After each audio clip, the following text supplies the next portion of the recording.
So I would like to invite Professor Nadine Gaab. It's a deep honor for us to be here at her conference tonight. We have a lot to learn from you. She gave us an outstanding interview, which is going to be recorded in a DVD and made available to everyone. Então, eu quero chamar a professora Nadine Gaab, please. Podemos aplaudi-la?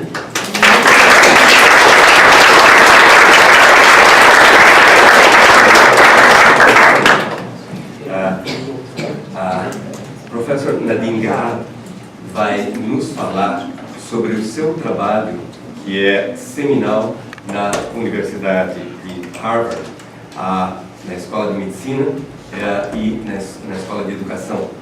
Ela tem um trabalho extraordinário que deixa bem claro quais são as bases neurobiológicas da dislexia para que nós não tenhamos mais essas objeções de certos conselhos profissionais, né, que acreditam que dislexia seria apenas e tão somente um construto resultante de uma educação falha ou de uma sociedade subdesenvolvida. Evidentemente, a dislexia é um quadro de natureza hereditária e ela vai nos falar sobre todos os sinais de hereditariedade da dislexia. Ela vai falar da importância de detecção precoce e de intervenção precoce para que se aproveite a neuroplasticidade da criança disléxica. Ela vai deixar muito claro que o grande paradoxo é que você identifica a dislexia entre o 2º e o 4º anos, tipicamente, quando é tarde demais para fazer uma intervenção que possa prevenir efetivamente a dislexia e evitar todos os problemas sociais e psicológicos dele decorrentes, né? Então, nós teremos uma apresentação que é primorosa. E eu gostaria de saber se é ou não necessário que eu faça a tradução serial. Se eu não fizer, vocês vão aproveitar mais, porque não terão interrupção. Contudo, eu não quero que ninguém seja deixado de fora. Então, a decisão de vocês aqui é soberana. Faremos ou não tradução serial? Por favor, sim. Então, a professora Nadine fará a palestra e nós nos adaptaremos. Nós não ensaiamos, é a primeira vez, então no início vai ser um pouquinho engraçado. Até a gente pegar o ritmo, tá bom? So I was just telling them that we have not rehearsed. Okay.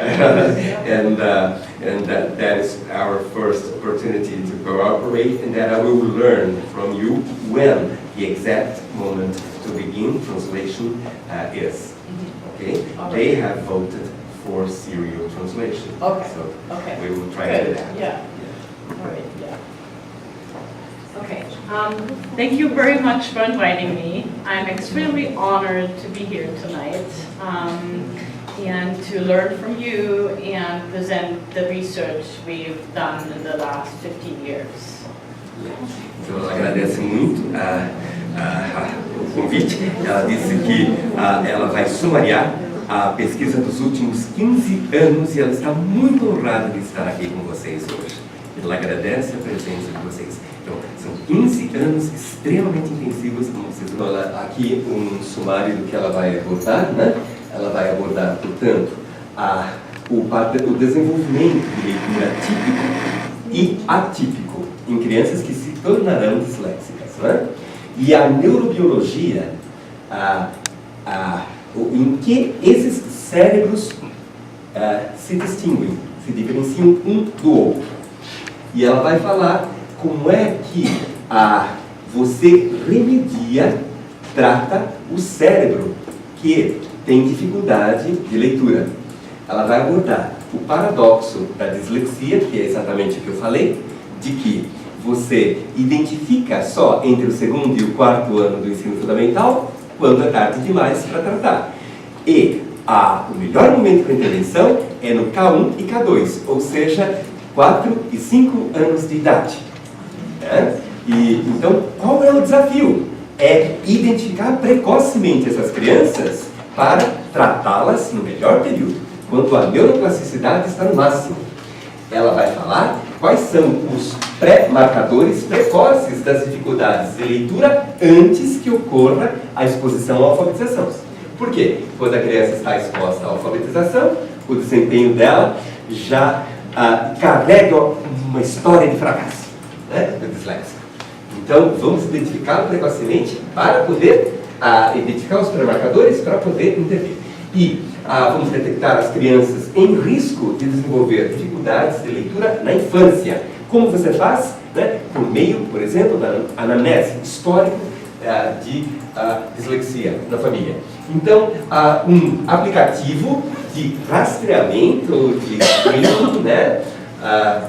De dislexia. Então, a professora Nadine Gaab desenvolveu um app, um aplicativo que faz a triagem de dislexia. Né? Ela vai nos mostrar como ela desenvolveu isso. Está em pleno curso agora. E agora as implicações educacionais e clínicas, né, para política pública da pesquisa dela dos últimos 15 anos para a dislexia.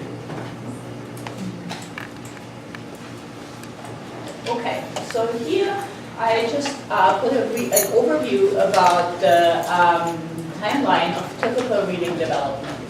So reading development does not start in preschool, it does not start in first grade or kindergarten. It actually starts very early when you're born, or even before that, with sound and language processing as well as visual processing. Then around preschool, you need to learn phonological awareness, so that's the ability to manipulate the sounds of language. So you're very familiar with this. It's say the word banana without b, or do two words rhyme, say the word cowboy without cow, as well as recognizing what is a letter, what's a number, is it an upright letter, is it a letter of the alphabet you're using, is it a different letter? And then once formal schooling starts, it's important to do the mapping, the graphemes onto the phonemes and vice versa, reading of single words, reading sentences and connected text, and then the ultimate goal is reading complex text, reading it fluently, and understanding, comprehending what you read. Então ela diz claramente que o início da leitura, da experiência de leitura, não depende da escola. Ele começa já com o processamento visual antes dos 4 anos de idade. A partir dos 4 a 5 anos de idade, você tem o reconhecimento de letras e o processamento fonológico, consciência fonológica, né? Nível silábico e depois fonêmico. E quando a criança está exposta à alfabetização, aqui, a partir dos 6 anos de idade, então a criança faz mapeamento das relações entre grafema e fonema para a leitura e fonema e grafema para a escrita, né? Decodificação e codificação respectivamente. E ela começa a ler sentenças, né, e texto, conectadas em texto, né, na alfabetização. E então ela passa a ler textos complexos, enquanto você se importa com a fluência de leitura e a compreensão de leitura. Então, até esse ponto, a criança ela está aprendendo a ler. A partir desse ponto, ela está lendo para aprender. Certo? Yes, so we're around 2nd or 3rd grade.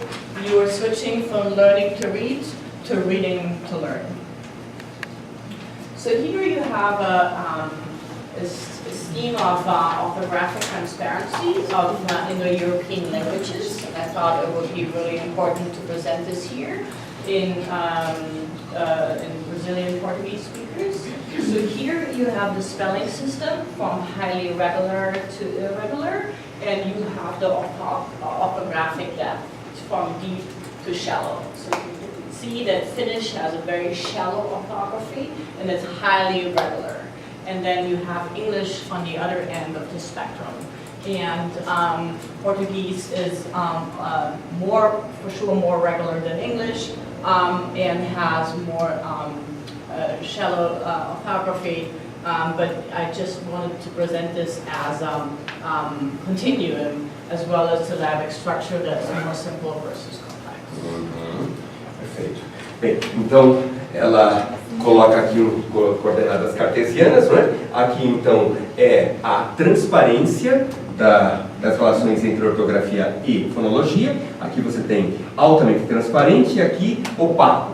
E aqui você tem a profundidade ortográfica, que é a composição morfêmica das palavras. Você tem uma língua uma língua profunda, como em inglês, né? Cujos morfemas são muito aparentes, em comparação com línguas superficiais. Então aqui você tem contínuo de profundidade ortográfica e contínuo de regularidade fonografêmica, grafo-fonética.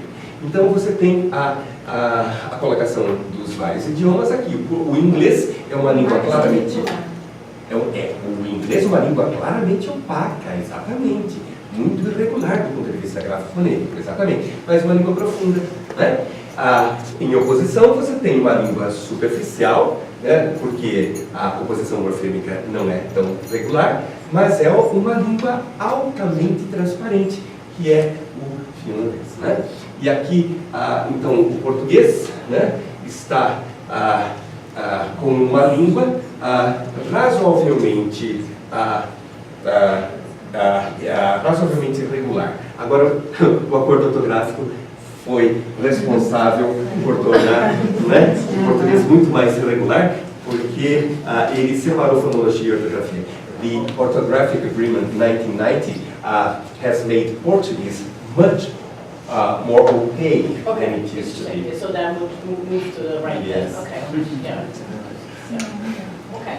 So there has been several researchers all over the globe that have looked at key predictors of reading ability before reading instruction starts. So what skills in 4 and 5-year-olds best predict later reading outcome? And people have identified phonological phonemic awareness, receptive expressive vocabulary, rapid onomatopoeic naming, letter name knowledge, and verbal short-term memory as the key predictor of later reading outcome. Então, quando a criança tem 4 e 5 anos de idade, portanto, ela está na educação infantil, depois do maternal, 3 anos, né? E antes da educação fundamental, 6 anos, né? Ou seja, com 4 e 5 anos de idade. Quais são os melhores preditores da alfabetização, né? São, então, a consciência fonológica e fonêmica, o vocabulário receptivo e expressivo, né? As habilidades de nomeação rápida, RAM, né? E o RAS test, né? E o conhecimento dos nomes das letras e das relações entre as letras e os sons, e a memória de curto prazo, né? A memória de trabalho verbal, né? Nós temos, e tudo isso normalizado em português. We already have standardized tests for all those competencies. What people often forget is that the home literacy environment also plays a very important role in reading outcome. So it's not one of the key predictors. It explains about 8 to 12% of the variance. But that includes, people often measure it with the age of onset of shared reading, so how early do you start reading to your infant, the frequency and quality, so not just how often do you read at home, but the quality. So do you just read what's on the page, or do you say, for instance, oh, we just read the story about the giraffe. Do you remember the last time you looked at a giraffe in the zoo? What color does a giraffe have? And so that builds vocabulary as well as listener comprehension, etc. Frequency of library visits. One way of measuring this is we give the parents a list of fake and real children's book titles. And they have to tell us which ones are the real ones and which ones are the fake ones. So if you really read to your children, you can answer this without any problem. But if you just have the books at home, then you will not be able to. So it's a significant factor that people should also assess when doing research. Smart researcher you are.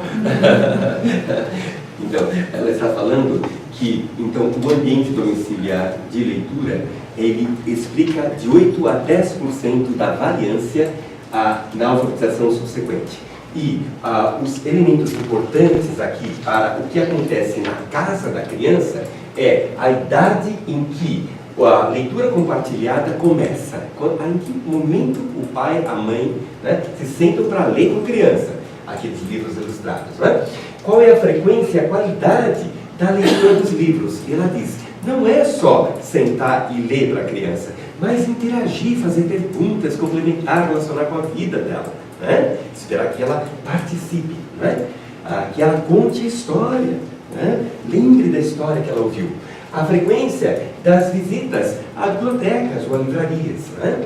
E qual é o conhecimento que os pais têm dos títulos, dos livros de histórias para as crianças?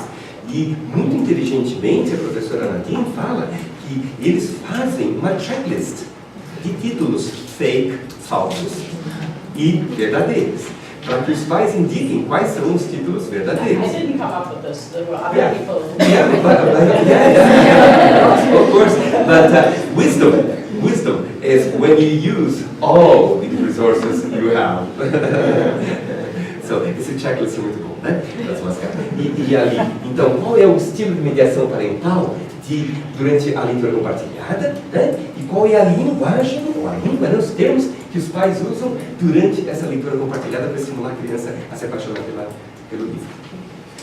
Alright, so here I have a quote. It's one of my favorite quotes. It's from Steven Pinker, and what he said in his book in 1979 is, children are wired for sound, but print is an optional accessory that must be painstakingly bolted on. And what he means by this is that our brains are evolutionary, not made for reading. Right? So they're made for vision, they're made for language.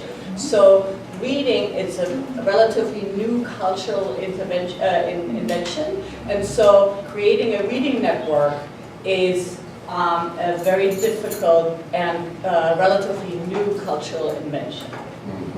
Então, a língua oral, é claro, é natural, né, entre os ouvintes falantes, né, por isso que as crianças são pré-programadas para o som, né, desde que elas estejam no ambiente ouvinte-falante, que elas sejam ouvintes, mas a escrita é um acessório opcional que deve ser cuidadosamente, com muito esforço, né, aparafusado nessa fala. Ou seja, a escrita, ela registra, ela cifra a fala.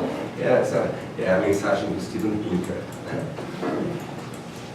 Para deixar bem claro que, que, diferentemente do que os construtivistas dizem, não é? Ler e escrever não são naturais. Reading and spelling are not natural. They are built. Yeah. Constructed. So here you see a brain, and you see the brain from the left side. So we are looking onto the brain from this side. This here is the front, this is the back, this is the top, and this is the bottom. We have several lobes. This is the temporal lobe, which does primarily language processing and auditory sound processing. We have the occipital lobe, which does primarily vision. We have the parietal lobe, which does a lot of associations. So, for instance, in reading, it does a lot of the mapping from the sounds onto the written counterparts. And we have the frontal lobe that we call the CEO of the reading network, which is doing what a CEO does in a company. A lot of multitasking, deciding what's important, inhibiting things that you can do later, integrating things into a bigger picture, and having the bigger vision, etc. Perfeito. Bem, então ela está dizendo que esse é o hemisfério esquerdo, né, claramente. Então tem a região frontal e a região posterior. Na região frontal, o lobo frontal, né, que é responsável, é o CEO, ou seja, é o executivo central, cujas funções são de atenção, de memória, de praxis, de planejamento, né, de inibição dos impulsos, né? Se você não sabe se casa ou compra uma bicicleta, e a hipoativação está presente no TDAH, como a gente sabe, e ali os lobos temporal, da audição, está envolvido claramente na linguagem, não só a fala, é de sinais, né? Mas a audição, parietal, o tato e a integração espacial, né? E o lobo occipital, visão, né? E aqui o sulco parieto-occipital, né? Que separa o parietal occipital e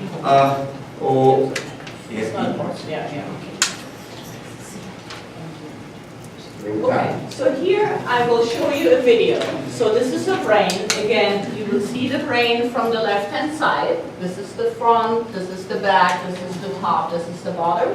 And I will show you a video, and you will see brain areas that are working while one adult is reading a series of words. Okay, so I want you to get a feeling of how much of the brain, how many different brain areas are involved in this. Do you want to explain this before we start? Sim. Ela vai nos mostrar um vídeo, né, do hemisfério esquerdo durante a tarefa de leitura de palavras, para que a gente veja o que acontece com o hemisfério esquerdo à medida que a criança é exposta à leitura de palavras. A ativação é indicada pelas cores, né? Então, isso é a ressonância magnética funcional. So you can nicely see that it starts in the back and then it moves to the front. So it starts from more the vision and the language areas and then moves more to the CEO. Okay, so here you see the key areas of the reading network. Okay, so again, this is the left side of the brain. And we have here an area called the Fusiform Gyrus, where you have the visual word form area. So that's where in the brain we recognize letters and we recognize words. We have here in green an area called the supramaxillary gyrus, which maps the sounds of language onto the written counterparts. We have here auditory and language processing, and here again the CEO of the brain. So it doesn't mean that reading has only happened in the left hemisphere, but these are the key regions during reading. Então, não significa que a leitura ative apenas e tão somente o hemisfério esquerdo, mas estas são as áreas-chave na ativação hemisférica produzida pela leitura. Ela disse naquele vídeo anterior, né, não tive chance de traduzir, que a ativação começa atrás e se move pela frente, ou seja, começa com a estimulação do giro fusiforme, que é onde são processadas as imagens visuais das palavras, né? Passa pelo giro angular, né, do hemisfério esquerdo e vai para o lobo temporal superior, onde são processados os sons, e finalmente no giro frontal inferior, onde está o executivo central, para o planejamento da atividade de leitura. We also have what we call highways in the brain. So these are white matter tracts. I often call them highways that connect the different brain areas. So we have a series of very important regions here. For instance, in red here you have a highway called the arcuate fasciculus, which is a very important highway for the back of the brain, or the back of the reading network, talking to the front of the reading network. Perfeito. Então ela disse que ela está falando agora das avenidas, não é, do cérebro, que são pistas, não é, que são substância branca, que são fibras, tratos, que conectam diferentes áreas do cérebro. E aqui ela falou do fascículo arqueado, que tem uma importância fundamental para a conexão hemisférica dos sistemas de leitura, o posterior e anterior. So the development of basic reading skills is one of the primary goals of elementary education. But about 66% of US fourth graders are reading not at grade level. And among students from low socioeconomic status background, 80% are reading below grade level. So I don't know what the numbers look like in Brazil, but these are very recent numbers from 4 years ago from the US. Então esses são números de apenas 4 anos atrás, né? Que são números extremamente preocupantes para uma potência mundial que são os Estados Unidos. 66% dos alunos de 4º ano não estão lendo, o seu nível de leitura não é apropriado à sua idade. Nos Estados Unidos, 66%. E entre os estudantes de baixo nível socioeconômico, 80% estão lendo abaixo do nível. Né? De acordo com o PISA, no Brasil nós temos 94%. Agora a gente não precisa aplicar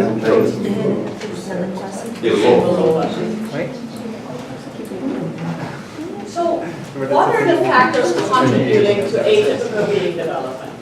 Genetics, brain, perception and cognition, environment. All these factors together lead to atypical reading development. Então, quais são os fatores que conduzem, que levam ao desenvolvimento de leitura atípico? São a genética, a estrutura do cérebro, a percepção de cognição e, finalmente, o ambiente. So what is developmental dyslexia? You all know. So it affects about 10 to 12% of children, and the prevalence rate really depends on the country. So, but the recent numbers are something between 3 and 12%. It's a specific learning disability with neurobiological origin, characterized by difficulties with accurate and fluid word recognition, poor spelling, and decoding. So this is basically all of this is the definition of the International Dyslexia Association. So everyone should be very familiar with this. Secondary consequences may further include problems with reading comprehension because of your problems with decoding and reduced reading experiences that can influence vocabulary and background knowledge. Dyslexia cannot be explained by poor vision or hearing, lack of motivation, or lack of educational opportunity. Perfeito. Então, esta definição é extremamente importante, que é da Associação de Dislexia Internacional de 2002. O que é dislexia do desenvolvimento? Primeiro, ela afeta de 10 a 12% das crianças. Ela está dizendo que essa estimativa às vezes varia. De 5 a 17% a gente já viu, né? Mas aqui a definição oficial é 10 a 12%. Então, ela é um distúrbio de aprendizagem específico que tem uma origem neurobiológica bastante clara, que é caracterizada por dificuldades na precisão e no reconhecimento de palavras de natureza fluente, né? Então, a precisão, ou seja, é fonológico e é lexical, né? Pobre a soletração, né? Pobre escrita, né? Pobres habilidades de escrita e de leitura. Então, é decifragem e cifragem, né? Quais são as consequências secundárias, né? São problemas na compreensão de leitura. Claro, a criança não decodifica e nem reconhece, então ela não vai compreender o texto. E depois a experiência de leitura muito reduzida, que vai fazer com que o vocabulário da criança seja comprometido. E o conhecimento escolar dela, conhecimento de mundo, vai cair. E tudo isso, nada disso, né, pode ser explicado por um problema de visão, ou de audição, ou de motivação, ou de oportunidade de educação. Ou seja, é de origem neurobiológica. Fernando, a MD esteve nessa definição de 2002 em Washington, junto com os pesquisadores. A gente já viu Então, Angela is telling us that Brazilian Dyslexia Association was on the spot and helped to That's great. in Yeah, Washington yes. and helped To this- to yeah, establish yeah, that definition. yeah. Thank you. All right, so what we know is that 70% of kids that are below average readers in first grade are below average readers in ninth grade. Então, 70%, né, é a porcentagem de leitores que estão abaixo da média no primeiro ano, né? E abaixo da média no nono ano. Então, dos alunos que estão abaixo da média no primeiro ano, 70% vão estar abaixo da média no nono ano. Esse é o ponto. Então, os que estão no primeiro ano, né, os alunos que estão abaixo da média no primeiro ano, 70% também vão estar abaixo da média no nono ano. Então, é uma condição estável. Dislexia é uma condição estável. So how does reading improve learning? So here you can see that from kindergarten to 5th grade, your vocabulary goes from about 10,000 words up to 60,000 words if you're a proficient reader. So you learn about 250 new words per week. What are the literacy experiences for poor readers? So students at the 90th percentile may read as many words in 2 days as a child at the 10th percentile reads an entire year outside of school. Uau! Então, o que ela está dizendo que da pré-escola, da educação infantil, até o 5º ano, a criança passa de 10 mil a 60 mil palavras. que ela consegue ler. Né? E quais são as experiências de alfabetização dos leitores pobres, né? Dos leitores que têm dificuldade? Né? De acordo com Jorgensen, em 2004, os estudantes que estão no percentil 90, lá em cima, podem ler tantas palavras em 2 dias, quantas palavras uma criança que está no percentil 10, lá embaixo, lê no inteiro ano escolar da escola, fora da escola. Ou seja, faz uma grande diferença na distribuição estatística, a posição que a criança está. No percentil 90, ela tem 90% da distribuição abaixo. So what are the psychological and clinical implications of dyslexia? And we can make this, as an overview. So children with dyslexia are often perceived by others as lazy or those who do not try enough. What this often leads is to decreased self-esteem. Children with dyslexia are often vulnerable to feelings of shame, inadequacy, helplessness, depression, which can lead to possible antisocial behavior with long-standing consequences. So if these kids don't get remediation, they're less likely to complete high school or join programs of higher education, and there's an increased probability that they will enter the juvenile justice system. So there's an estimated about 30% of inmates in the prisons in the United States have a learning skill. Uau! Existe uma estimativa de que 30% de todos os presidiários norte-americanos têm distúrbio de aprendizagem. 30%. Né? Então, ela está falando de quais são as implicações psicológicas e clínicas da dislexia do desenvolvimento. Porque é tão importante prevenir. Né? Se você não previne e a criança desenvolve isso, então ela é percebida pelos outros frequentemente como vagabunda, desleixada, não se esforça suficientemente. Né? Os pais, os professores e os coleguinhas dela interpretam mal, acreditam que ela tem um problema de atitude negativa. E isso vai resultar numa pobre autoestima por parte dessa criança. Né? Então, ela vai ser muito vulnerável a sentimentos de menos-valia, de vergonha, de fracasso, de inadequação, de desamparo, de depressão, de solidão. Quais são os possíveis comportamentos antissociais dessa criança? Bem, ela provavelmente vai acabar num sistema de correção de menores, né, como na Fundação Casa, ou ela vai acabar se envolvendo com, como haviam sido tráfico, né? Então, ela não vai conseguir entrar na educação superior e o mesmo completar o ensino médio. So if you look at genetics, we know two important things. The first is that if you have an older sibling or a parent with dyslexia, you have about a 50% chance to develop dyslexia yourself, which is really high, higher than autism, higher than ADHD.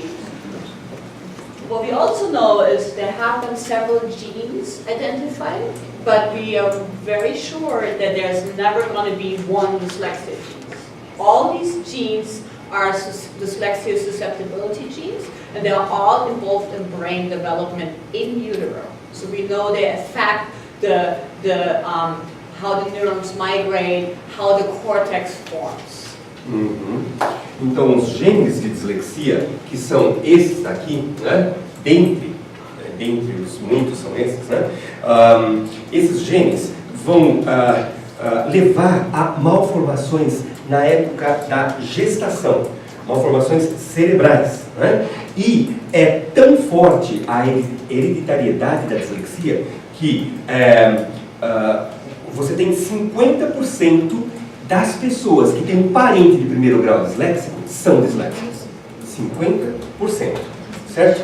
E a prevalência entre gêmeos idênticos, né, monozigóticos, univitelinos, é 68%. Então é altamente herdada. Essa é a genética da dislexia. So here I want to quickly show you a working hypothesis, what researchers right now think what the etiology of dyslexia, the cause of dyslexia is. So the working hypothesis is that there's varied function in genes involved in building the cortex. which leads to very cortical malformations on the cortex, involving neural migration, axonal growth, which then leads to atypical circuits in the brain that connect these areas, which then leads to sensomotor, perceptual, and cognitive process deficits critical for learning. Então, ela está dizendo aqui que a etiologia, a causa da dislexia. Não é? A dislexia, então, ela é produzida por uma função variante de alguns genes que estão envolvidos, que controlam o desenvolvimento cortical.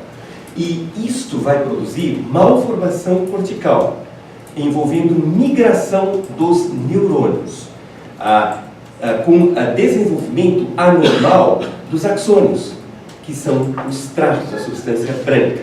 Né? Então ela vai falar que o fascículo lateado do disléxico, por exemplo, é muito fraquinho, ele é muito pouco denso. Isso vai levar a circuitos atípicos córtico-corticais. Isso vai levar a um desenvolvimento sensório-motor, perceptual e cognitivo atípico, que vai afetar de maneira crítica a aprendizagem de leitura. So there's especially areas here in the left hemisphere, the posterior part, that seems to have a dysfunction that then leads to problems with phonological representation, problems with mapping the graphemes onto the phonemes, and then impaired reading and poor phonological skills. Perfeito. Então ela está dizendo que aqui, hemisfério esquerdo, região perissilviana, né, fissura de cílios, né? E a lesão aqui vai produzir a perda da habilidade linguística, né? Então aqui é uma disfunção perissilviana do hemisfério esquerdo, vai levar a um déficit nas representações fonológicas, que vai levar a uma pobreza fonológica. A consciência fonológica vai estar baixa, o vocabulário vai estar baixo, né? E também isso vai afetar a aquisição das relações entre grafemas e fonemas, porque se as representações fonológicas estão confusas, então a criança vai ter dificuldade em aprender a ler e escrever. So here you see an overview of what brain areas show reduced gray matter or reduced brain function in children and adults with dyslexia. And as you remember, the key areas of the reading network we earlier identified. So you can see here almost a triangle between these three areas that we identified as being important for reading show less gray matter, less brain function in children and adults with dyslexia. Perfeito. Então ela está falando aqui do hemisfério direito, o triângulo de leitura, né? Que é composto desses três pontos aqui, em roxo, o giro frontal inferior, em vermelho, a área parietotemporal, certo? E em verde você tem a área temporo-occipital. Essas áreas estão envolvidas em problemas de leitura. Also, we talked about the highways, the white matter, and people have shown that children and adults with dyslexia have reduced integrity in most of these tracks, especially the left inferior fasciculus and all of these others. What we also observe is increased connectivity in the corpus callosum. So they have, I often use the highway analogy. So if you think of a highway, in dyslexia, instead of 4 lanes, you would have 2 lanes, or the lanes could be much bumpier, or there could be a lot of traffic lights. So the information flow is much slower between the different brain areas. But then in the corpus callosum, you have increased integrity, so there seems to be more lanes, smoother lanes, or less traffic lights in the corpus callosum that connects the left and the right hemisphere. Então ela está dizendo, na análise anterior, naquela transparência anterior, ela estava falando da substância cinzenta, da análise volumétrica. Nesta transparência, ela está falando da substância branca, que são as fibras que conectam as diferentes áreas. E ela está dizendo que ocorrem 2 fenômenos. O primeiro fenômeno é uma redução, uma confusão, um enfraquecimento da comunicação entre os lobos e um fortalecimento da comunicação entre os hemisférios. Ou seja, existe aqui um aumento da representação do corpo caloso e uma diminuição, uma fragilidade nesses tratos que conectam aquelas áreas típicas importantíssimas para a leitura do triângulo de leitura. So this just shows some meta-analysis, and I'm happy to share the PDF with you that shows this, so it's very well replicated. Então, ela vai nos mostrar uma meta-análise de estudos, né, que consistentemente chegam aos mesmos achados, e ela vai mostrar quais são esses achados críticos. What people have also shown is if you compare children with and without dyslexia, you often have differences in reading. But what you can also do is you could compare children with dyslexia, let's say at age 9, with younger children at age 6 who read on the same level. And if you do this, you see the same dysfunction in the posterior left hemisphere. So it's not delayed maturation. It's not that they're developing slower. It is a fundamental difference in the brain in these children. Perfeito. Então, o que acontece com os disléxicos não é que eles maturem mais tardiamente, é que o cérebro deles é fundamentalmente diferente do cérebro dos normoléxicos, daquelas crianças que têm desenvolvimento típico. E onde é que está a diferença fundamental? Está aqui na região posterior, sempre na região temporoparietal e até parieto-occipital e temporoparietal. Né? Okay, I think we have to speed up a little bit. Okay, so so this is just a joke. It says midway through the exam, Alan pulls out a bigger brain. There is some great work looking at the changes to these networks before and after remediation, intervention. Okay, so here, for instance, is a study that this is controlled children doing a phonological processing task in an MRI scanner. And these are children with dyslexia doing the same task in the scanner. You can see that these frontal regions are more or less similar, but you can see there's almost absent activation in children with dyslexia compared to control. What they then did is they did 8 weeks of intervention and then looked how much does the brain change after these 8 weeks. Exato, perfeito. Então, na transparência anterior, era uma brincadeira dizendo que no meio do exame o sujeitinho tira um cérebro, né, da cartola, da manga. Né? Se fosse assim. Né? Mas não é. O cérebro do disléxico é diferente do cérebro da criança com desenvolvimento típico. E onde é que está a diferença? Está na região posterior. Aqui na região anterior, você tem praticamente o mesmo padrão de ativação, né? Isto é compensatório, como a gente vai ver daqui a um pouco. Agora, antes da intervenção, o cérebro disléxico é totalmente diferente do cérebro do normoléxico. So here you see the same brain prior to intervention. So this is a group of children who underwent intervention, and this is post-intervention. This is 8 weeks. And I don't want to emphasize what kind of interventions they did because it has been shown for several interventions. So I think it needs to be an evidence-based intervention that is a good fit for the child. What you can see here is that after just 8 weeks, you can see the increase in these posterior regions that went along with a group 3. Perfeito. Então o que ela está dizendo aqui é que este é o cérebro do disléxico antes da intervenção, este é o cérebro do disléxico pós-intervenção, 8 semanas, 2 meses. A grande diferença está onde? Na região posterior, que acordou. Estava dormente, não ativada, e a intervenção acordou essa região. So there are several other studies that look at various intervention programs such as Linda Bell or others, and they all found very similar results with increased activation in the important regions for reading.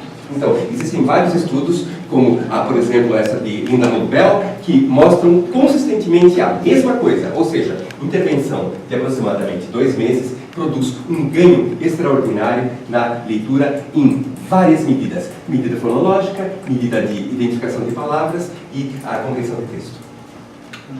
This is just another one. I just want to show you that there's many studies showing this. This is a study by the Shavitzes, who did a very intensive intervention involving some simple association, phoneme blending, fluency, or reading, dictation, and they could show changes in these networks, and these changes were even there 2 years after the end of intervention.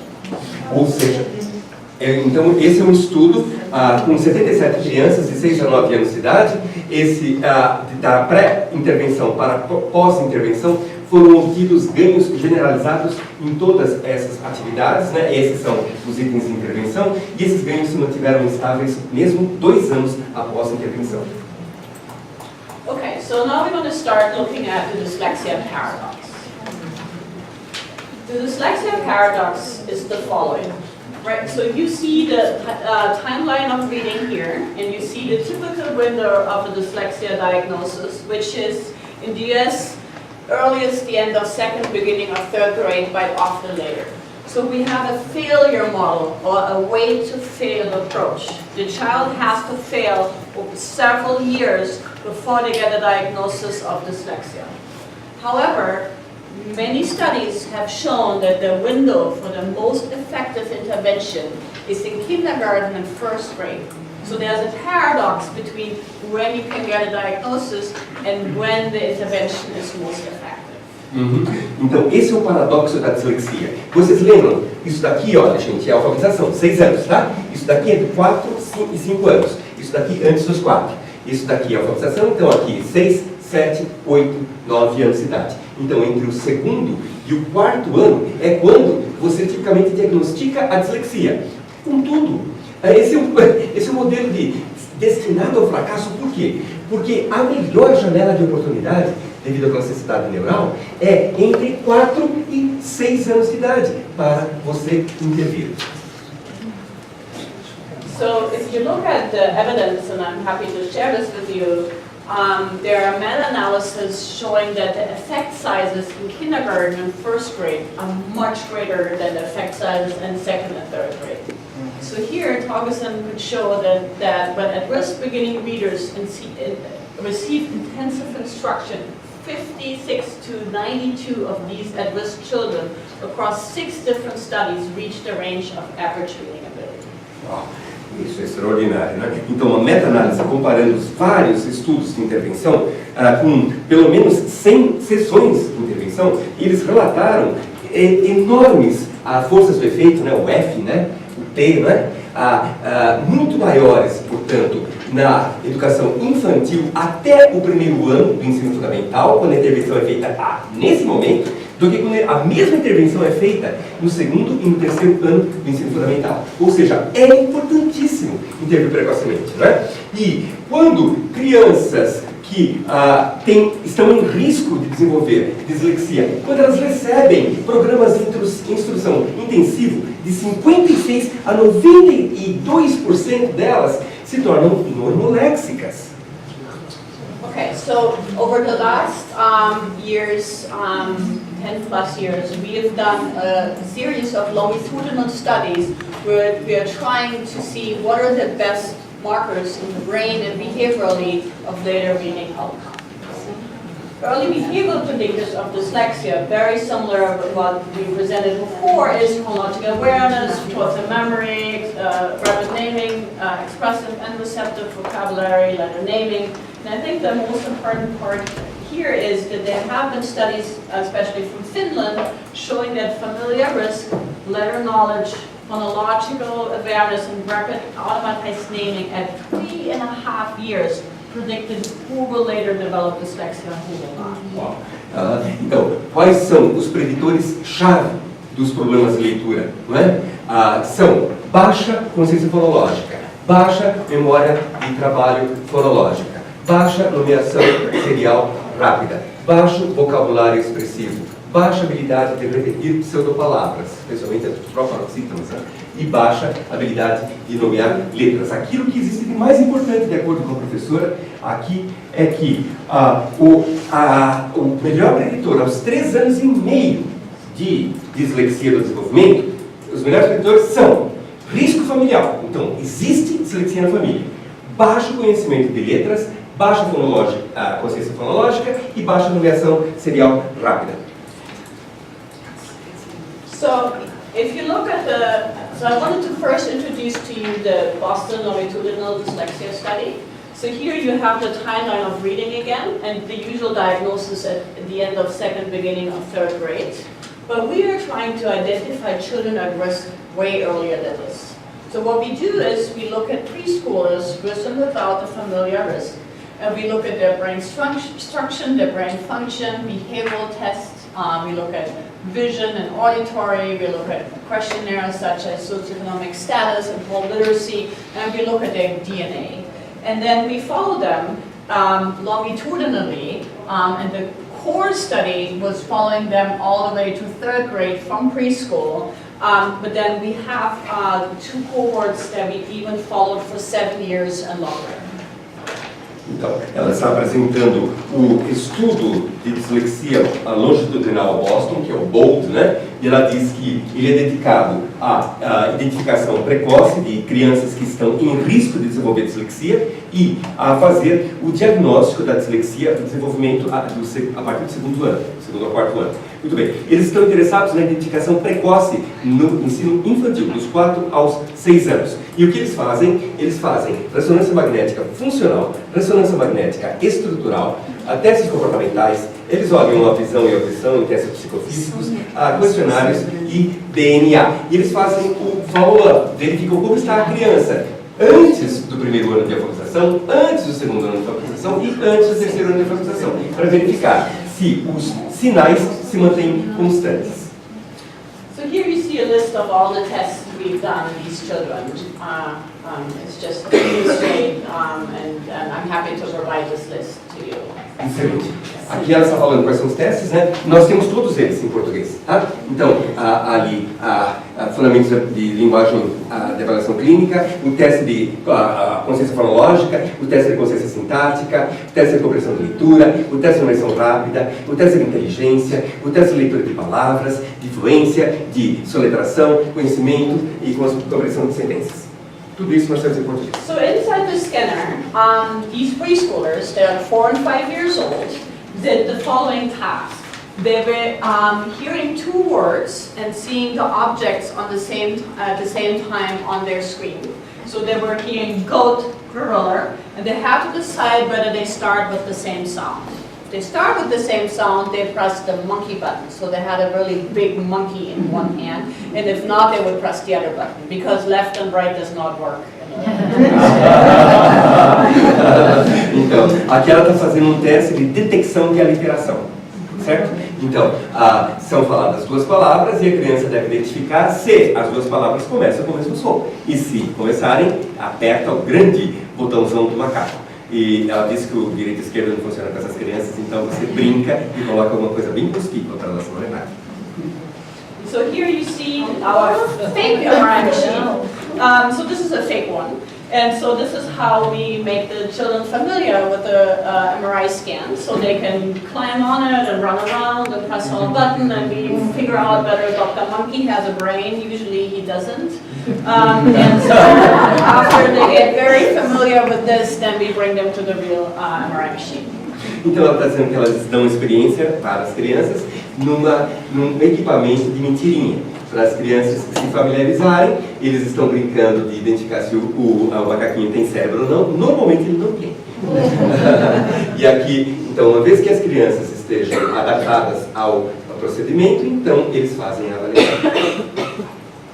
And so we also have videos that introduce them to introduce a lot of motivation. So for instance, here the rocket breaks down and these aliens want to go home and they cry. And so we asked the 4-year-olds, do you want to play one game with each elf in the brain camera and help us bring these back home? And so that's the motivation for them to participate in this. Beleza. Então eles usam filmes, né, videogames, filminhos, e as crianças escolhem com que personagem eles querem brincar, e isso acaba envolvendo e tornando gostosa a intervenção. So if we look behaviorally from the bowl study, we can see that at pre-reading, we already see differences between children without and with the familiar risk in expressive and receptive language, phonological processing, and rapid automatized naming. And then once they have 1 year of instruction, we'll see differences in single word reading, time and untimed, passage comprehension, and spelling. And then after 3 and 4 years of reading, we also see problems in passage comprehension and reading fluency. Perfeito. Então, ela diz que você identifica as diferenças entre a criança disléxica e as normoléxicas já no início, mesmo antes de elas terem sido expostas à leitura. Onde é que estão as diferenças? No vocabulário receptivo expressivo, que é mais baixo, no processamento fonológico e na nomeação serial rápida, que também é mais baixa naquele que vai se tornar disléxico, né? E quando elas começam a ter experiência de leitura, 1 ano depois, ou seja, entre 6 e 7 anos de idade, observam-se os mesmos fenômenos e mais. O conhecimento de letras, em que elas são inferiores, né? A leitura de palavras únicas, isoladas, né? A compreensão de leitura de sentenças e a qualidade ortográfica da escrita, a soletração, baixos no disléxico. E 3 a 4 anos depois da alfabetização, continuam a ter diferenças significativas em tudo aquilo e mais a compreensão da passagem, compreensão da leitura, né? E fluência de leitura. So if we now look at the brain, this FHD plus means familiar history of dyslexia positive, so they have an older sibling or a parent with dyslexia.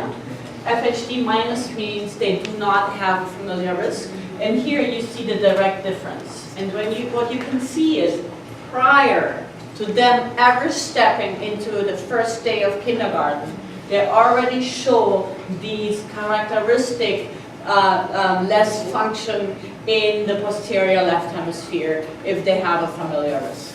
Perfeito. Então ela está dizendo aqui que aqui você tem crianças com histórico familiar de dislexia, FH+, aqui crianças sem histórico familiar de dislexia, né? E aqui o contraste, o que existe presente nas crianças normoléxicas e não está presente nas crianças com o histórico familiar de dislexia. É uma hipoativação das regiões posteriores. E essa hipoativação, ela se mostra aqui. Uma coisa que ela não falou, isso daqui é a detecção de aliteração. Isso daqui é a detecção do sexo da voz que é dada. Isso daqui, portanto, é só controle. Isso daqui é o essencial. A maior dificuldade do disléxico está no processamento da fala. So this was one of the first studies showing that children with dyslexia step into their first day of kindergarten with a less optimal brain to learn to read. So there's no reason to wait till 3rd, 4th, 5th grade to give them access to resources. Perfeito. Então ela está dizendo que a criança começa a ser alfabetizada já com um cérebro problemático e que não há nenhuma razão para esperar o 2º, 3º, 4º ano para fazer o diagnóstico de dislexia. Identifica precocemente com esses marcadores e intervém precocemente e você acaba com o paradoxo de dislexia. We could show this for many other modalities. So here you see measuring gray matter. And so here you actually see the left hemisphere, but look through the right. Okay? And we could show that the number of neurons or the gray matter in these key areas of reading correlate with pre-reading skills such as rapid automatized naming. Perfeito. Então, olha, vocês lembram aquela área temporoparietal, que é sempre inferior ao disléxico? Aqui, ó, quanto maior o volume dessa área, maior é a habilidade de ler rápido. Então, quando o volume é baixo, a leitura é lentificada, a nomeação serial rápida. E quando o volume é alto, a nomeação serial rápida aumenta. Então, veja a importância do volume dessas regiões, temporooccipital e temporoparietal. So this is another study by another group. If you just look at this column for now, here you have typical children of the start of kindergarten. You can see they're starting to build a reading network.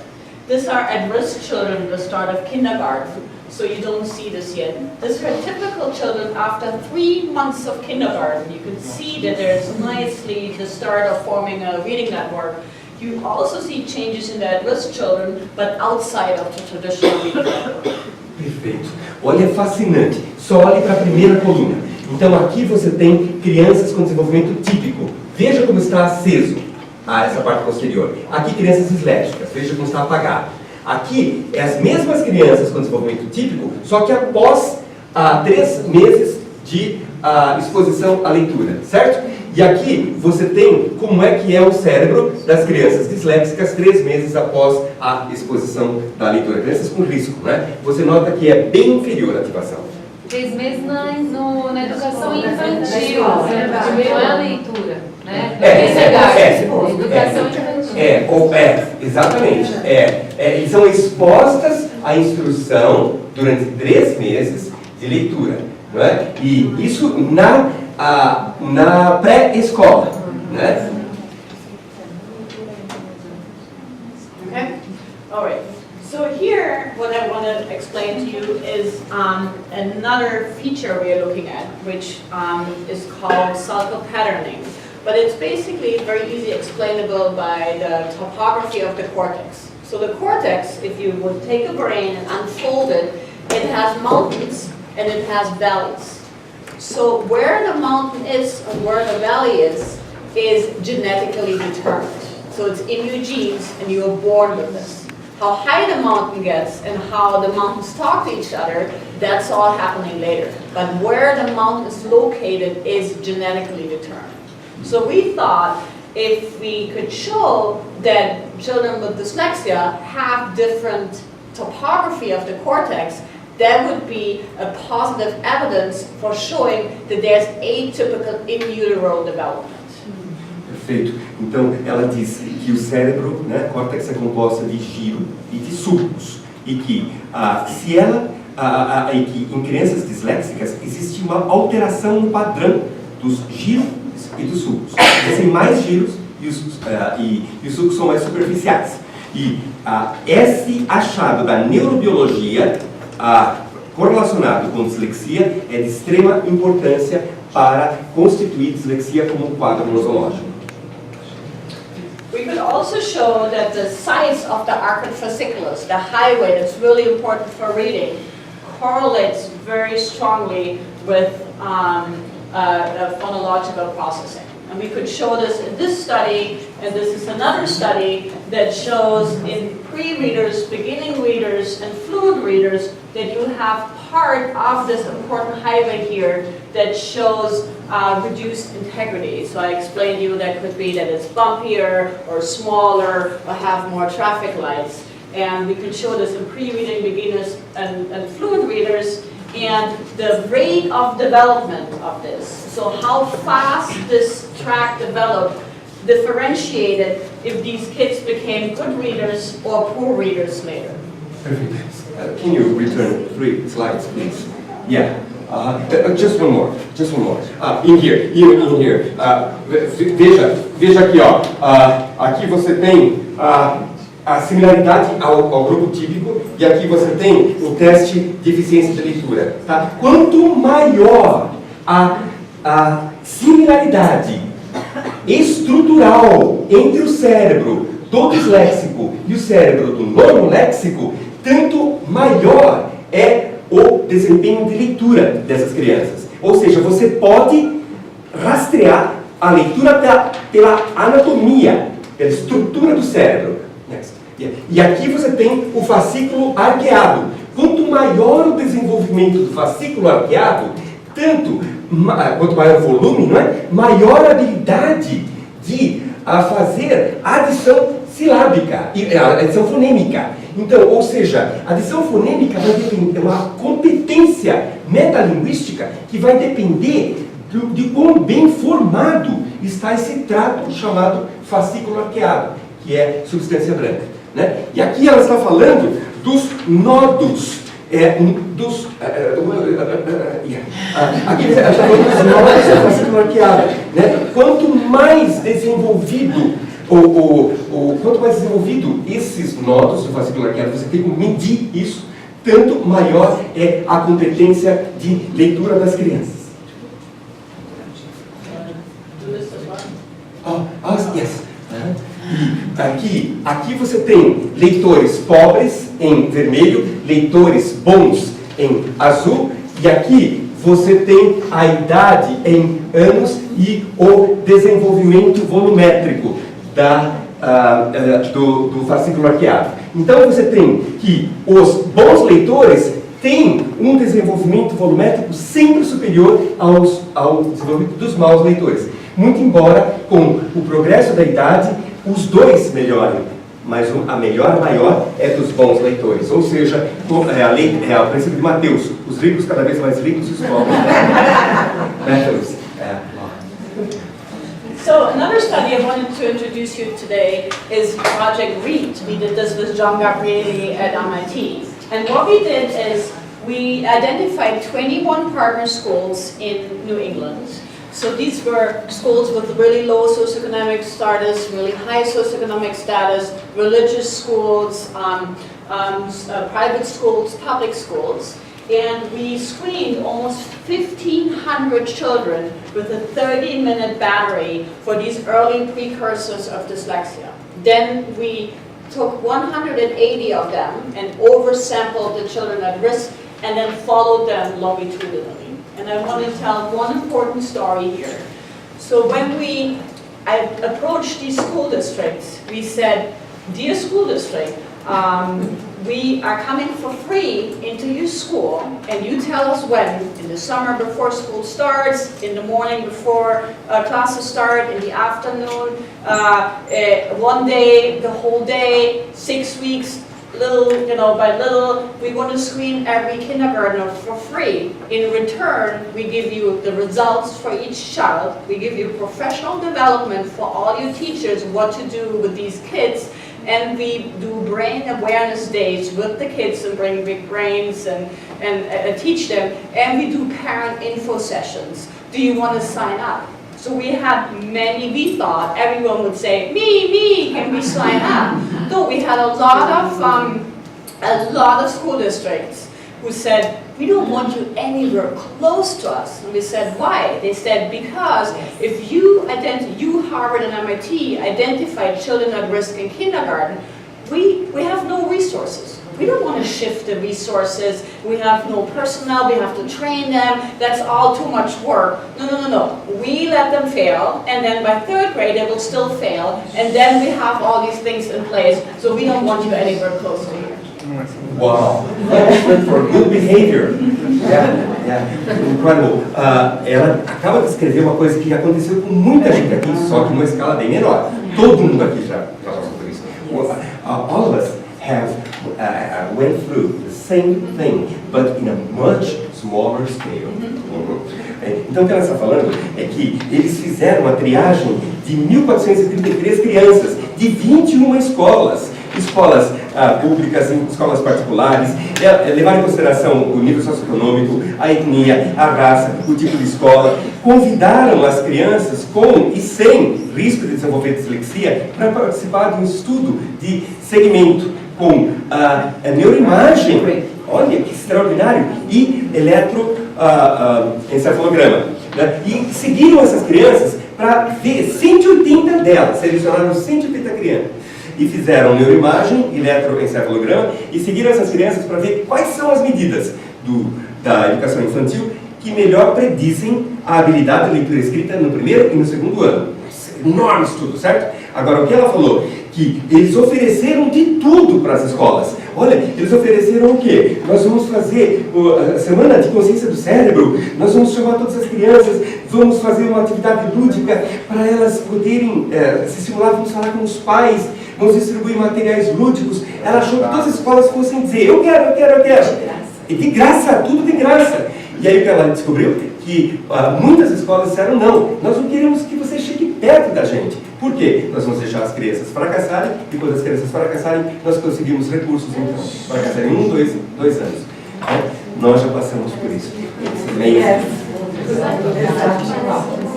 So here you see where we are, and so we had kids, some schools had 80% free or reduced lunch. That means these are really poor children, and so you have to have very low income in the US to get free or reduced lunch. Some schools had 0%, so we had very rich schools and very low income schools, and 49% of the kids were minority kids.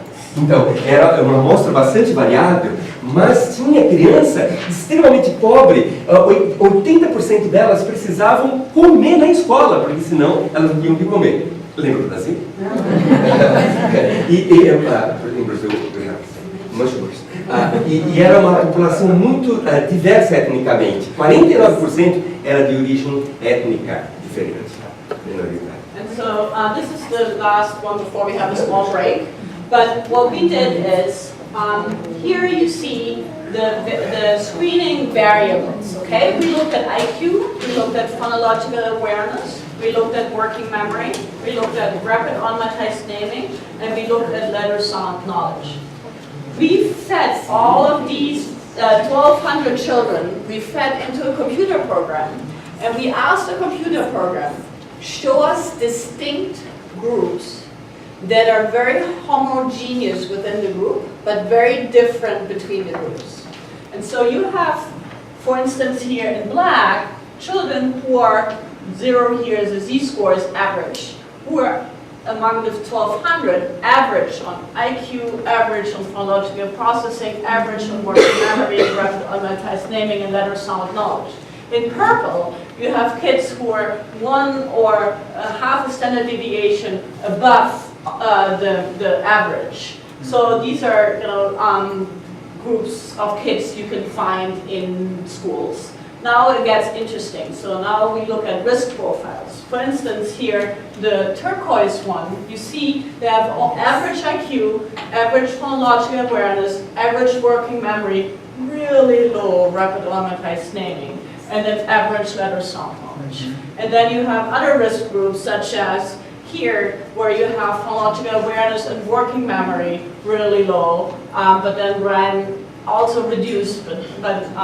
So we followed these kids, and what was very striking, and we were really surprised about this, that 2 years later, all the kids stayed in the same profile.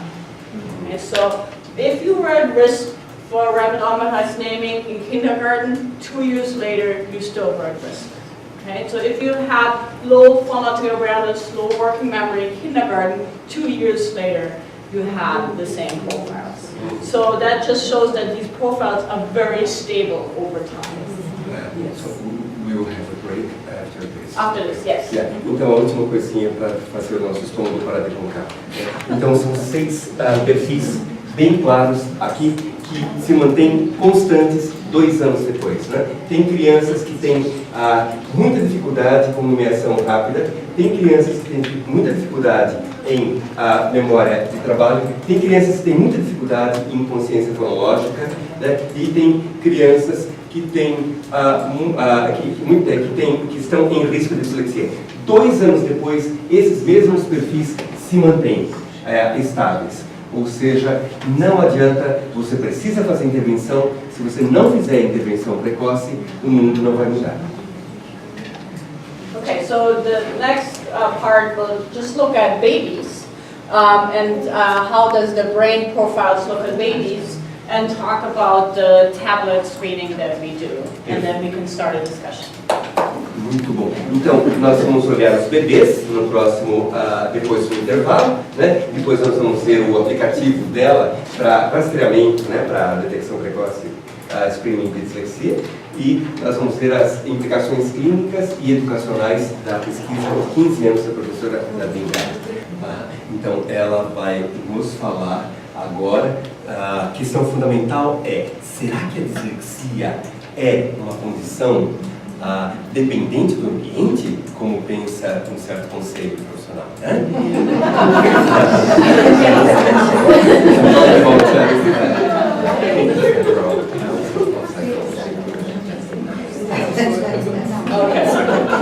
So they find it quite comic. Yes. Ludicrous. É absolutamente ridículo, né? Essa posição. E a professora Nadine deixou claríssimo, né? Qual é a neurobiologia da dislexia. E ela vai falar da detecção precoce de 4 a 12 meses de idade da criança disléxica. Alright, so how do we do this? We have babies, 4 to 12 months old, and they either have an older sibling or a parent with dyslexia. Primarily it's the parent, because usually when kids are diagnosed late in 3rd, 4th grade, the families don't have usually an infant. So it's primarily the children of parents who have dyslexia. And so we basically just ask the caregiver to put the baby to sleep, and then we put the baby in a very loud MRI machine, and we put them in, and we leave them in there for 1.5 hours and look at their brain. No, it's actually very difficult.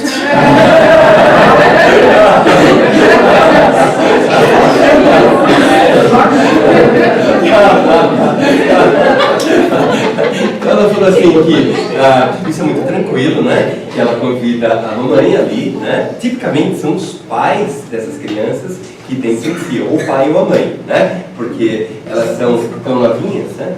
Então, quando existe essa condição de risco, então eles simplesmente chamam a mãe, o papai, e colocam um bebezinho para dormir, né? E daí 1h30 ele dorme, ele dorme imediatamente, e daí 1h30 termina o exame. E ela está brincando, dizendo que não é nada fácil.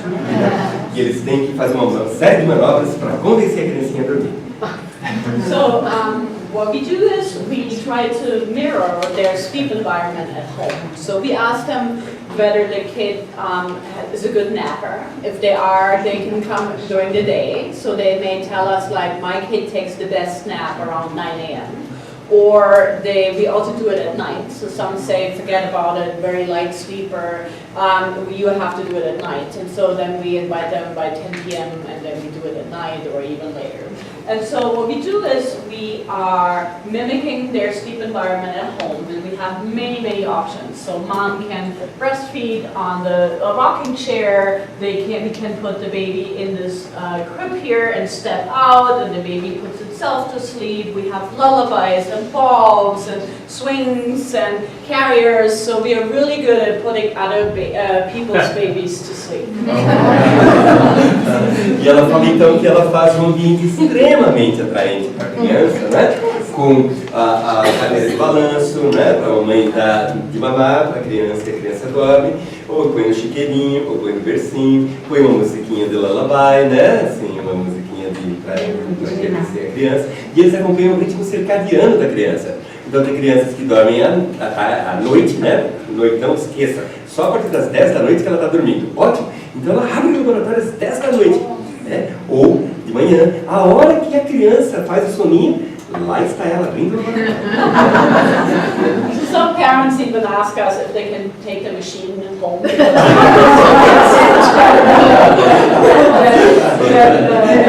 Alguns pais gostam tanto que querem levar essa máquina para casa.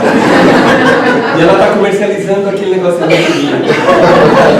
You're actually selling that thing. $7 million.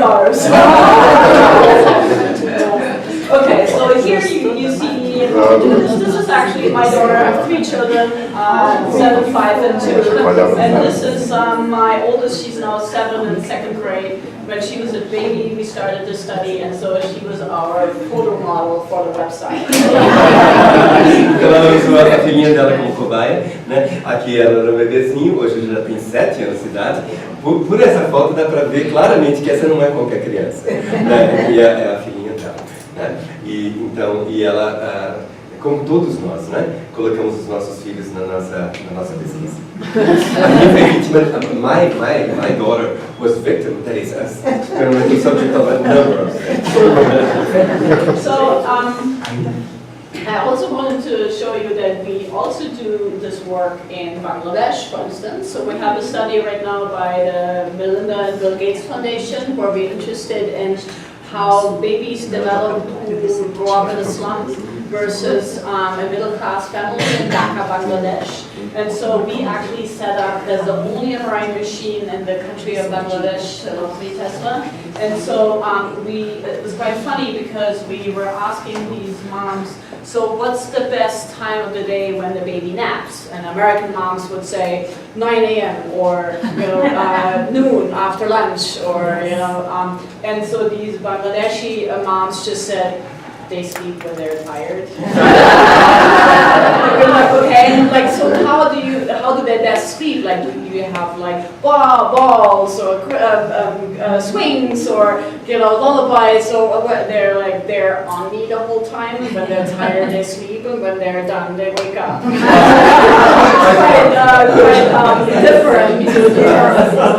E ela está falando da diferença cultural, né? Que ela está aqui em Bangladesh, na Índia, e normalmente nos Estados Unidos, que horas o seu filho dorme, né? Não, 9 da noite, 7 da manhã e assim por diante, né? Com os insônios, né? Como certas crianças aqui. E ela está dizendo assim, como é interessante que lá nas favelas de Bangladesh, ela pergunta para a mamãe qual é o horário que a sua criança dorme, e ela diz, quando ela está cansada. E o que você faz para ela cansar? Não sei, ela fica grudada em mim o tempo todo.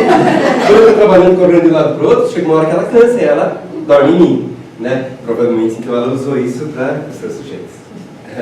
Okay, so this just shows what you can get from this. So these are 4 different babies, and there are computer algorithms that automatically detect these highways in the brain. So this is the arcuate fasciculus in 4 different babies.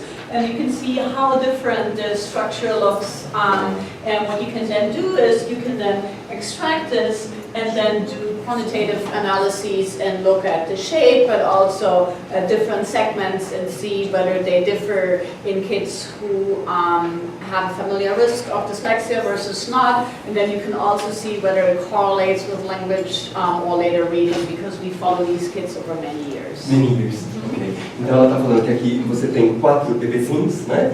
De ressonância magnética de 4 bebezinhos, e aqui você tem o ponto de maior interesse, que é o fascículo arqueado, e ela acompanha essas crianças, então ela vai analisar se o fascículo arqueado tem conformação diferente dos 2 grupos, crianças com risco familiar, com histórico familiar de dislexia, versus não, né? A ausência desse histórico. E ela vai ver como é que essas crianças com diferentes padrões do fascículo arqueado progridem em alfabetização ao longo dos anos.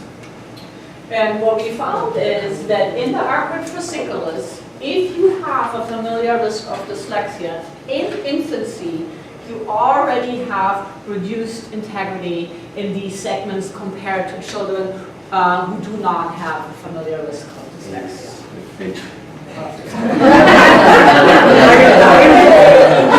Então, o que ela nota é que já no início do bebezinho, ela nota que crianças com histórico familiar de dislexia têm o fascículo arqueado, ele é mais tênue, então ele é menos denso na análise de neuroimagem funcional da matéria branca.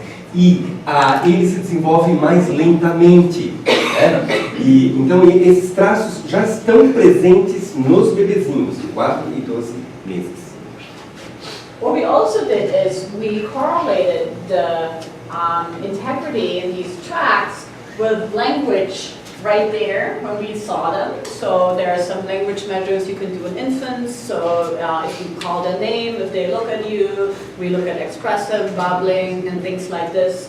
And we could find a significant correlation between expressive language when they were scanned and the integrity of these tracts. Perfeito.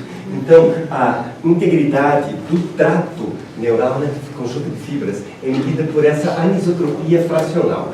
Então, quanto maior a anisotropia funcional, melhor é o desenvolvimento da criança. E aí ela vai ver o quê? Que quanto maior é o desenvolvimento neuronal do fascículo arqueado, maior é o score padrão, com que esses padronizados, né, de linguagem expressiva, vocabulário expressivo. So what's especially interesting here is, if you look, the red dots are family history of dyslexia positive, and the blue dots are family history of dyslexia negative. You could see that there are lots of red dots for low expressive language, so in this corner, as well as low integrity. But you have then 3 here that seem to be really high. So remember, only 50% of children with a familiar risk develop dyslexia. So we follow these kids now, and the question is, who of these red dots will later develop dyslexia? Based on this, you would probably predict that these kids would not develop dyslexia, but more kids on these would. So that's just the hypothesis that we follow right now. Wonderful. Então ela disse, lembra que apenas 50% das crianças com histórico familiar de dislexia vêm a desenvolver dislexia. Ela está chamando a atenção aqui para esses pontos vermelhos, que são histórico familiar de dislexia. Olha aqui, ó. E aqui. E os pontos em azul, que são a ausência do histórico familiar de dislexia. O que ela está observando aqui? Ela está observando que existem crianças que têm um desenvolvimento neural do fascículo arqueado muito baixo e também um score de vocabulário expressivo muito baixo. Essas crianças aqui, se acompanhadas ao longo do tempo, serão as crianças disléxicas. Essa é a hipótese dela. Ao passo que essas aqui são aqueles outros 50% que não. E ela está interessada em saber qual a diferença, já que o fascículo arqueado, será que existe mais alguma coisa em termos de neurobiologia? So, and that's exactly, so some of these kids are now 4 and 5, so they're not reading yet. But here's some results looking at fractional anisotromy and vocabulary. Well, actually, hold on for 1 second. Só uma coisinha, isso daqui é a densidade de mielinização, tá? A anisotropia fracional é densidade de mielinização, ou seja, como mielinizada está a fibra. Quanto maior a mielinização, mais desenvolvido é o trato. Então, olha que importância. Então, o maior desenvolvimento, a maior mielinização produz, né, maior relacionado com maior vocabulário receptivo, maior vocabulário expressivo, que são os preditores da dislexia. Né? Ou seja, no disléxico existe uma menor mielinização dos tratos, certo? É mais tênue. Isso aparece na neuroimagem funcional nessa medida chamada anisotropia fracional, que é para a... I just want to show you some really new results. Uau, olha, fresquinhos, resultados fresquinhos. Right from the oven. All right. So these are very new results, very new, just a week old or so. And so this is the looking at the relationships now in the corpus callosum between this integrity and blending. So that's the C-talk. So that's the integrity when they're infants and the blending when they're 4 and 5. And so we see a positive relationship between integrity in the corpus callosum and phonological awareness skills, even if we account for age and nonverbal IQ. How old were those children? The same, the 4 to 12 months. 4 to 12 But then we see them again at 4 and 5. And if you look at the Arkwright fasciculus, that was vocabulary, we see the same positive relationship between white matter in infancy and vocabulary as well as phonological processing when they are 4 and 5. Certo, yes, yes. Então, ela está dizendo que aqui nós temos um fascículo arqueado entre 4 e 12 meses de idade, certo? E aqui você tem a integridade do fascículo arqueado, com mielinizado ele está, certo? E aqui você tem o vocabulário receptivo auditivo, o PIBARI ou TV-FUSP. Né? Você vai notar então que aqui, entre 4 e 5 anos de idade, e aqui entre 4 meses e 12 meses de idade.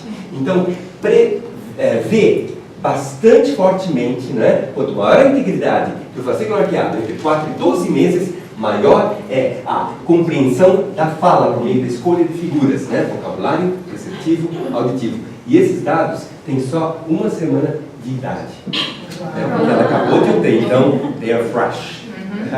Fresh from the oven. All right. Awesome. 1 second. What an honor. Yes.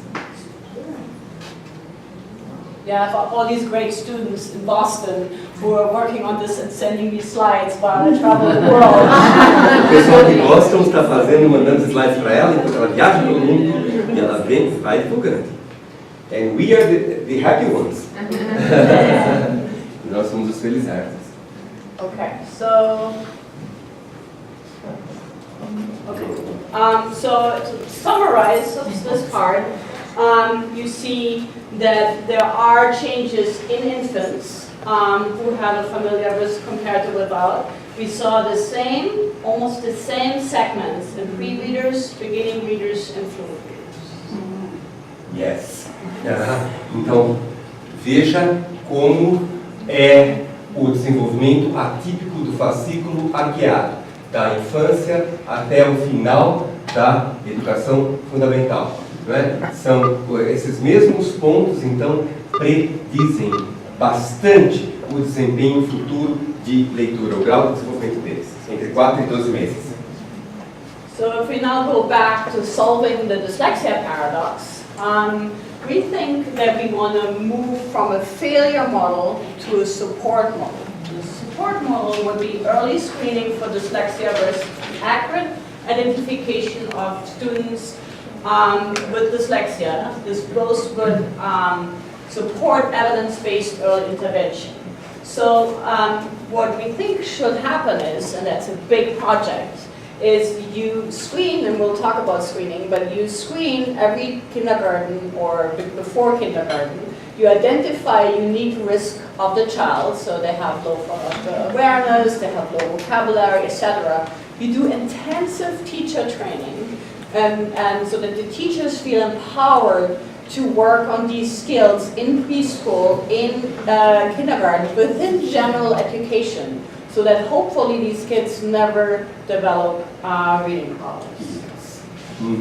Portanto, ela diz, você identifica as crianças que estão em risco de desenvolver dislexia aos 3, 4 e 5 anos de idade, faz a intervenção e elas não desenvolverão dislexia com 86% de chance. Não desenvolverão dislexia. Uma vez que haja a intervenção.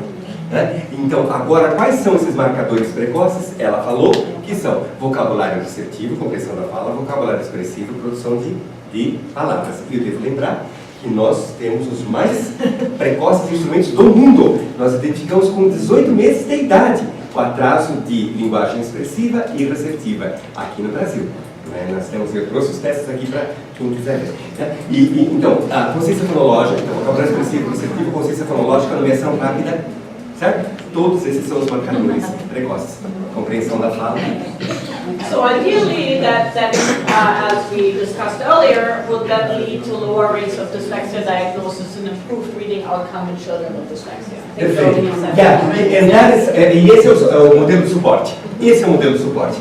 Faça a intervenção, vai ter menor taxa de dislexia, vai ter a melhora em leitura e escrita das crianças e a dislexia estaria resolvida assim, em grande parte. So we're currently developing a dyslexia screening app because I'm very frustrated with the tests currently out there. So yes, you can potentially put together all these tests from different standardized tests, but ideally you would have one measurement, short. We are not trying to look at the whole curve, right? We are just trying to identify who's at risk. So ideally you would have a very short instrument in one standardized instrument that could give us accurate screening with high sensitivity and specificity. And that's the project we are working on, to do this for a tablet, so that you can actually play a game. The 4 and 5-year-olds play a game, and then at the end you know which risk factors they have. Perfeito. Então, é um aplicativo que funciona num tablet e é rodado em 30 minutos, é lúdico e você avalia isso é um screening, né, uma triagem. Né, e, portanto, você detecta as crianças que têm sinais comportamentais de dislexia do desenvolvimento futuro. E esse é o objetivo dela ao fazer esse aplicativo. So we think that this would be much easier than to sell to the teachers or pediatricians, or I mean not selling in terms of making money with it. This is all non-profit, but it would be more convincing for them to use because it's easier than to pull the C-top, and they are not trained in this, they are not trained in administering, they are not trained in scoring it, they are not trained in interpreting it. And so the app would all do this for you. Então, o aplicativo é muito melhor que qualquer outro teste, porque os professores podem aplicar, os pais podem aplicar, colocar a criança na situação, a avaliação é feita remotamente e o resultado é entregue para as pessoas do programa que podem já distribuir as atividades de intervenção. So, just to summarize, why and when should we screen? And I hope you learned this all tonight. Dyslexia is a neurobiological disorder. Brain alterations in dyslexia can be seen as early as infancy. That has been shown also in EEG, so there's lots of great studies from the Netherlands and Finland. Brain plasticity decreases through childhood. We know if you learn a second language with 4, you're going to have no accent and you will have correct grammar. If you are moving to a different country and learn a new language at age 10 or 15, it's much more difficult because your brain is more plastic the younger you are. We know that early identification and intervention will reduce the psychological and clinical implications, and screening tool will benefit all children, not just the ones who will develop dyslexia, because you will get an idea who is on track and who is at risk. Então, por que e quando é que nós devemos triar crianças com risco de se tornarem disléxicas? Por quê? Primeiro porque ela é um distúrbio da natureza neurobiológica. Então, ela existe. É um quadro nosológico claro. Segundo, quando, né? Porque quando pode ser na infância, entre 4 e 12 meses as avaliações, né? Mas em verdade a triagem aos 3, 4 e 5 anos com todas aquelas competências que ela explicou. Por que você deve fazer isso? Porque a plasticidade cerebral diminui ao longo da infância. A gente sabe, você deve fazer implante coclear, por exemplo, começando aos 6 meses de idade e não depois dos 6 anos de idade, né? Por causa da plasticidade neural. A intervenção é muito mais eficaz quando feita aos 3, 4 e 5 anos para prevenir, porque a plasticidade neural vai diminuindo. As crianças em risco de virem a se tornar disléxicas, elas podem ser identificadas de uma maneira muito confiável, né, por meio desses marcadores. Né? E quais são as implicações psicológicas e clínicas? Né? Todos aqueles problemas de personalidade que nós vimos, eles podem ser minimizados, né? Reduzidos ou prevenidos. Né? E esse instrumento de triagem vai beneficiar todo mundo, e não apenas as crianças que vão desenvolver dislexia. Por quê? Porque ele pode servir como um instrumento de estimulação. So where should we screen? And I think that will have big cultural differences. And it would be interesting to discuss where do you think that something like this could happen in Brazil. But in the US, we're thinking at the pediatrician's office. So in the US, you see once a year your pediatrician for a well visit. It measures you the height and weight, and you get your shots, and just to make sure you're on track. So you could do this in the waiting area. You could send a link home and say, before you visit, please do this assessment with your child on the tablet. Children's homes, so the parents could do it. Preschools, daycares, you could have, so in the US you have meet your teacher. So before the first day of school, you're meeting your teacher. You could do the pre-kindergarten info sessions. You could do it at summer camps. You could have children's museums where you say, hey, today we're screening for dyslexia for free. Would you like to play a game with us? Speech and language therapy sessions, occupational therapy sessions, etc. Isso, perfeito. Nossa, onde é que você pode fazer esse screening, né? Essa triagem? Então, no escritório, no consultório do pediatra. Então, crianças de 4 e 5 anos de idade, quando vão a visitas regulares para acompanhamento, para ver se elas estão crescendo e ganhando peso, ótimo, uma excelente ocasião. Nas casas das crianças, né? Nas creches, na educação infantil, na pré-escola, nos acampamentos de férias, no museu de futebol, no parque do Ibirapuera, no Vila Lobos. E durante as sessões de terapia ocupacional ou de estimulação, né, em fonoaudiologia e psicopedagogia. Na BD.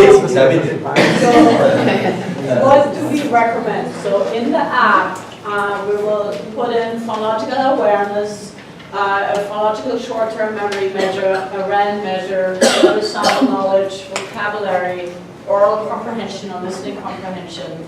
We will not put in a word ID measure because that would be something maybe if you want to expand the screener later and include the first graders or second graders, but for now we'll only have these, and then we put a question for the parents whether there's a familiar list.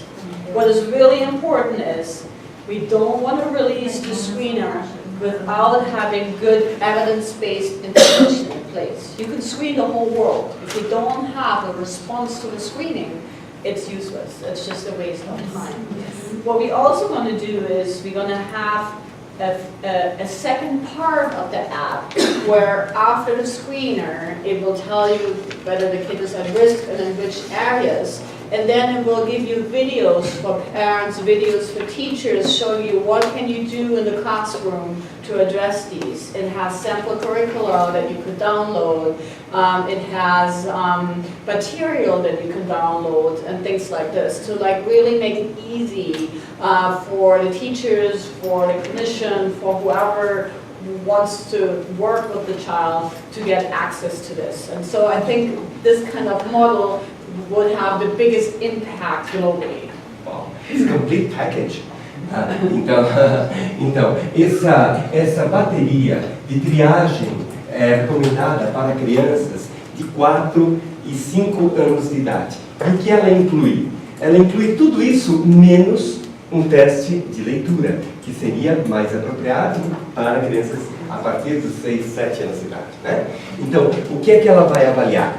A consciência fonológica, PCFF, PCFO, né? Nós temos vários testes, vários outros pesquisadores muito bons.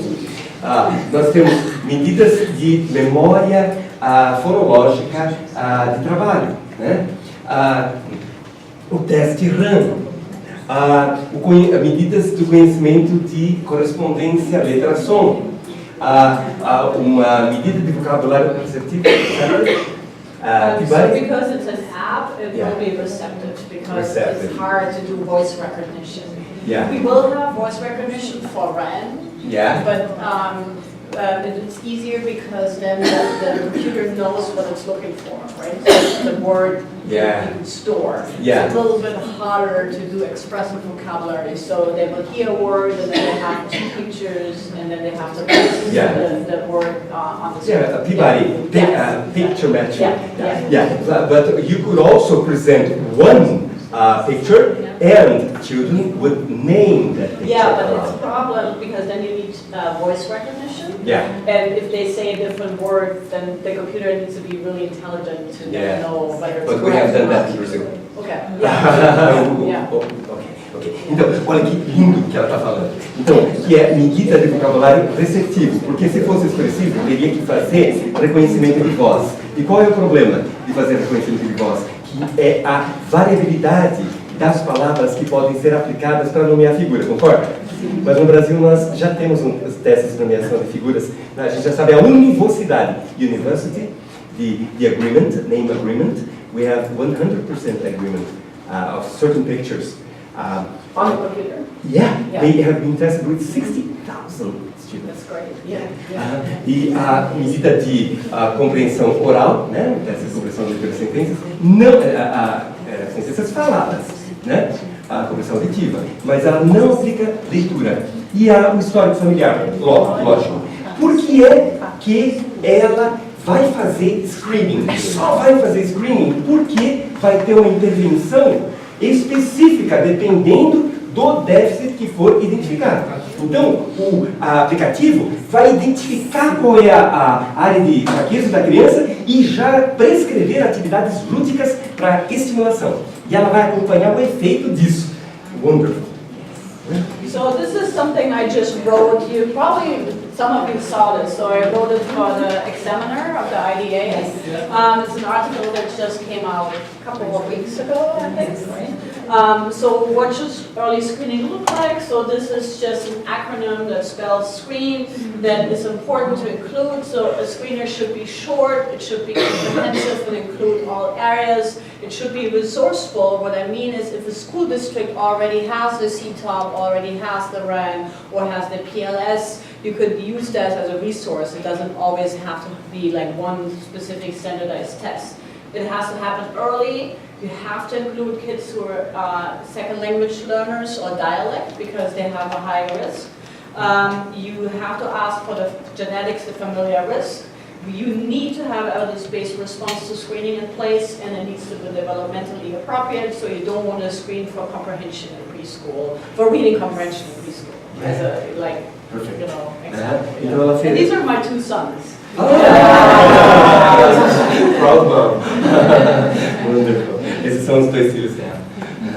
Então, esse screening, né, essa triagem, ela nomeou como screened. É um acrônimo dizendo quais são as propriedades de uma boa triagem.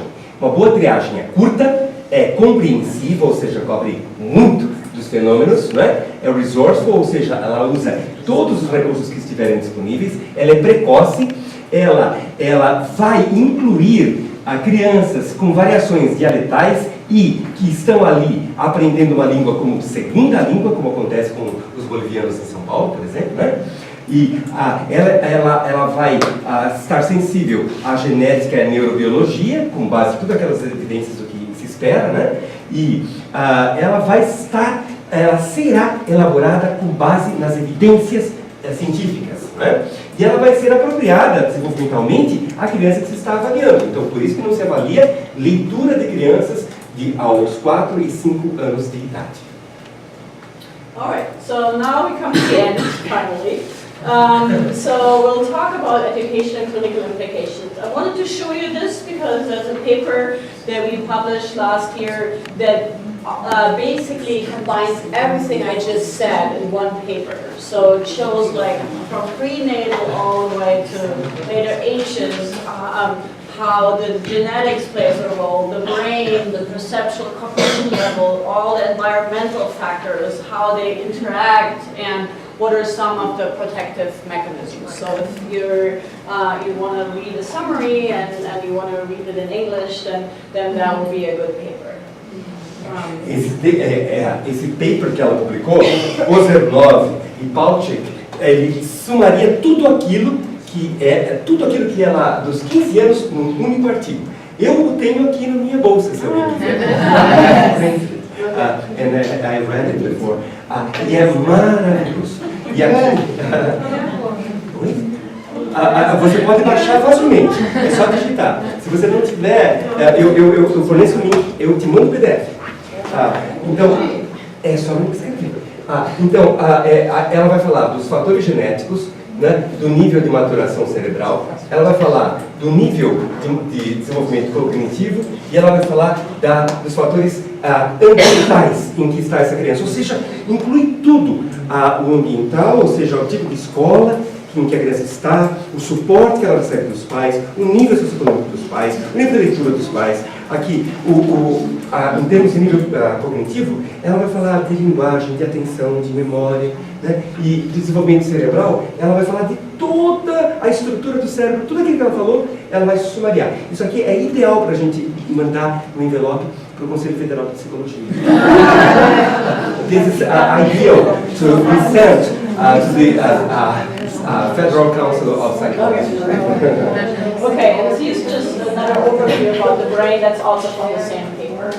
Okay, let's look at the educational and clinical implications. So we think that early identification may reduce the clinical, psychological, and social implications of dyslexia. We hope that we think that everyone needs to understand where dyslexia comes from, which will be essential to underpin the training of teachers and school psychologists and clinicians so they can reliably recognize and optimize the learning context for individual learners. We think that our work has implications for development and implementation of early customized remediation programs. So who should get which intervention and subtyping, informing early diagnostic guidelines, hopefully will lead to changes in educational policies and public policies. We work a lot on the Massachusetts level on implementing mandatory screening in Massachusetts. New Jersey already has it, Texas has it, New Hampshire has it, California has it. So we're really behind, and we are trying really hard, and it's a lot of work to convince politicians and teacher unions, etc., that this is a good thing to do. It will help evaluate and improve existing remediation programs and make them more cost efficient and more effective, and most importantly, improve psychosocial development, reduce the child's stress of having to fail on a daily basis, the parental stress, and improve the overall family dynamic. Perfeito. Então, quais são as implicações todas educacionais e clínicas desse maravilhoso trabalho de 15 anos, né? Primeiro, a grande implicação, ao fazer a identificação precoce dessas crianças, você vai reduzir o sofrimento delas, vai reduzir todo o sofrimento clínico, psicológico, social que decorre das dificuldades de aquisição da leitura escrita, da dislexia do desenvolvimento. Outra coisa, você vai compreender a etiologia complexa e as co-ocorrências. E quando você fizer isso, você vai dar suporte ao treinamento dos professores, dos psicólogos escolares, dos clínicos, para que eles possam confiavelmente identificar as crianças e otimizar os contextos de aprendizagem para crianças individualmente. Né? Isto seria no contraturno, quando você tem a sala de recursos, né? Atendimento educacional especializado, por exemplo. Né? E aqui, então, você vai ter o quê?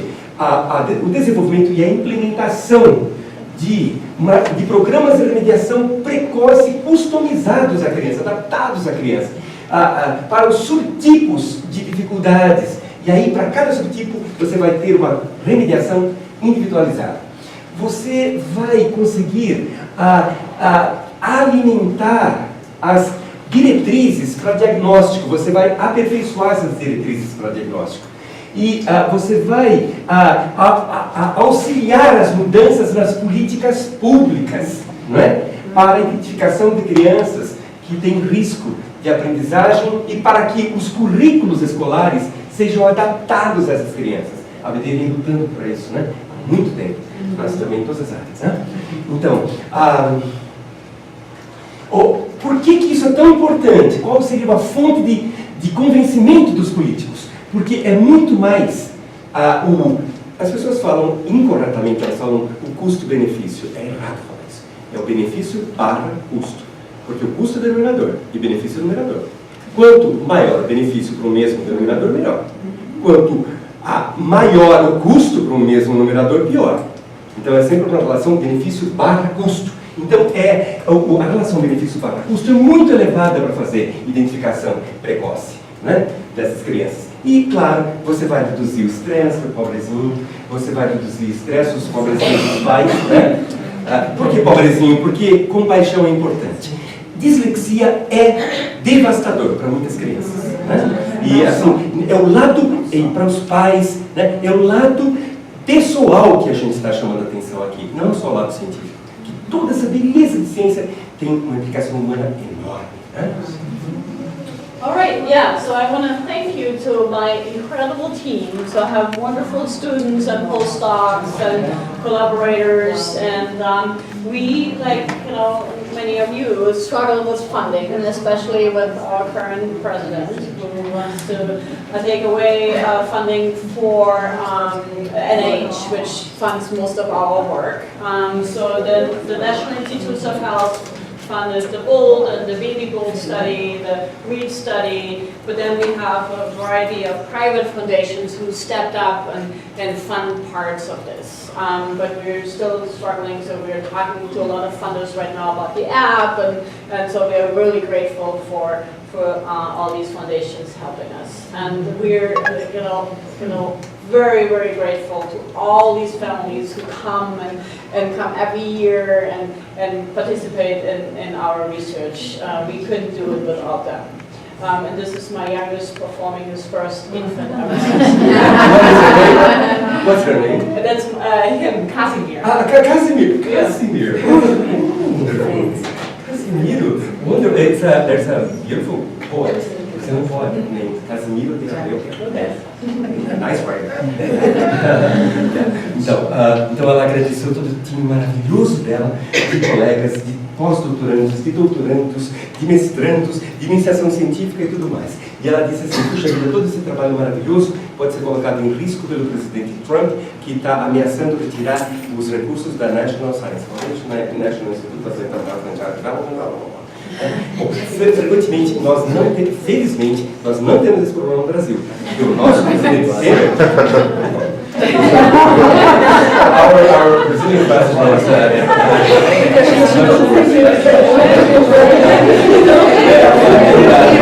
e ela conheceu assim, todos os pacientes maravilhosos, né? Toda a equipe maravilhosa, os pais que levam as crianças, todo mundo, né? Só que ela foi muito modesta e falou do quanto isso beneficia essas famílias todas. A gente sabe, né? You have been very modest and forgot to mention how that incredible research program benefits all of those families and children. E aqui ela está agradecendo também Casimir, o Casimiro que é o filhinho dela. Wonderful. So this gives a personal touch to your wonderful research. Thank you very much.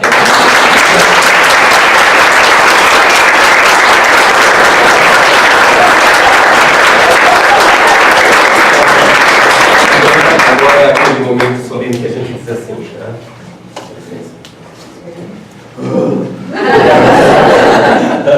Muito bom. Thank you so very much, Professor. Wonderful. We had a wonderful time. Thank you so very much. Very stimulating indeed. Posso? Deve? Duas perguntas. So, first, are these exams, these images, being done clinically, or are they still on a research level? And two, maybe you can translate what you just said, but considering the way we have our educational situation here, we have a lot of false positives.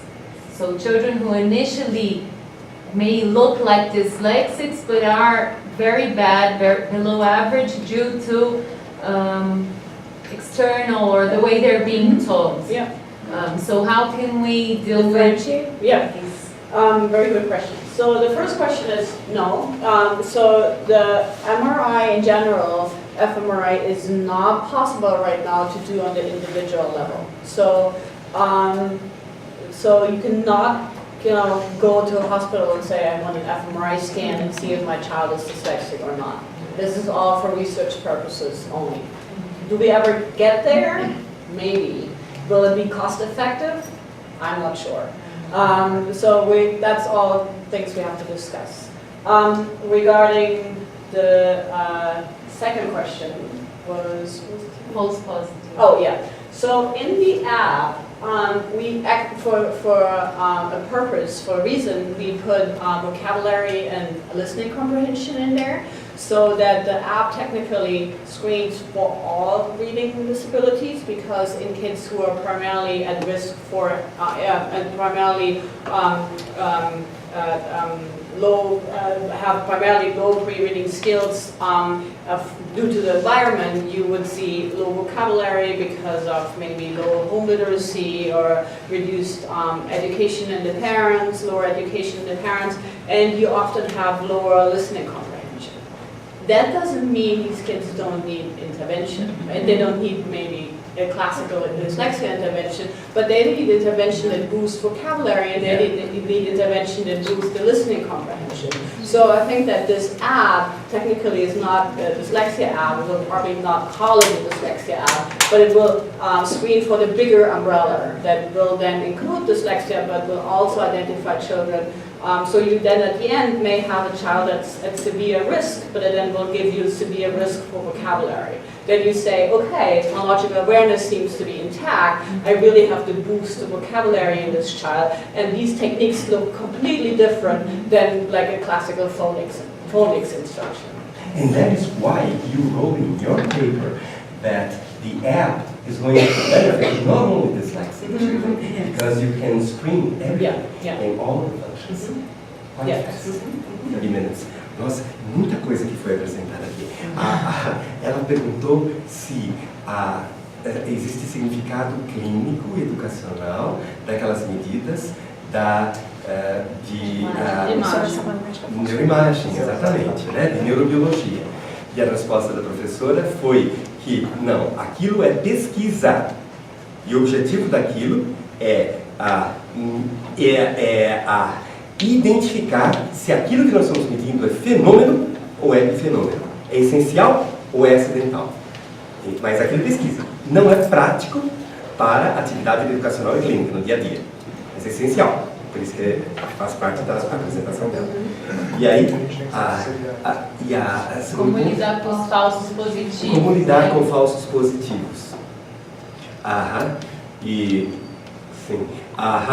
Isso. E a professora respondeu, que é tanta coisa, a professora respondeu que, em verdade, o screening, essa varredura, né, ela vai, em 30 minutinhos, pegar uma série de funções, avaliar uma série de funções nessa triagem. E nem todas as crianças com funções deficitárias serão disléxicas. E essas crianças vão se beneficiar muitíssimo. Por quê? Porque receberão intervenção orientada para aquilo que foi apresentado como sendo deficitário no screening. Foi muito bonito, então, a sua pergunta foi muito boa porque fortaleceu tudo isso. Um último ponto que a professora não tocou e eu vou perguntar para ela, mas já vou adiantando, ela fala muito do trade-off, ou seja, a sensitivity de um lado, né, e specificity do outro lado. Ela diz assim, que uma avaliação tem que ser específica, ou seja, eu quero identificar quem é disléxico e quem não é. Então, eu serei bastante conservador. I will be conservative in order to establish, yes, that child is dyslexic. And yet, it has also to be sensitive. That is, the child may be dyslexic. And, então, sendo sensível, você inclui a criança. And that is a liberal measure. Então, essa é uma medida liberal. It's a trade-off. Então, é um equilíbrio delicado. Você diz assim, quando é que eu quero quando é que eu quero incluir mais pessoas na minha intervenção e quando é que eu quero fazer uma afirmação teórica sobre o que é dislexia. Certo? I actually think that for screening, it is not so worrisome to have false positives, right? Because all you would get is you would get some extra instruction or some boost in vocabulary or a boost in phonics, which will most likely benefit you, even though you don't have the risk. So I feel like for the screening, I'm less worried about the false positives, less worried than giving a diagnosis of dyslexia as a false positive. A false negative would be much worse. You would neglect a child. But then, of course, lots of teachers and politicians argue the resources, right? But if you could implement it in the general education background and you train and really empower the kindergartners, then everyone would benefit from this. And so it would not be pulling out the child and giving a specific instruction. No, you would have like 10 kids that do a vocabulary boost one day and some others work on phonics at the same time, etc. And they may help each other. People who are higher, who have higher activities, abilities, they may help. Wonderful. Então ela disse que no caso da triagem não é preocupante falso positivo. É muito mais preocupante falso negativo. Você estaria negligenciando uma criança que precisa de tratamento. E o falso positivo, você estaria incluindo uma criança, eventualmente, o político não iria gostar muito porque iria gastar um pouquinho mais de recursos. Mas é bom para as crianças, porque elas estarão juntas.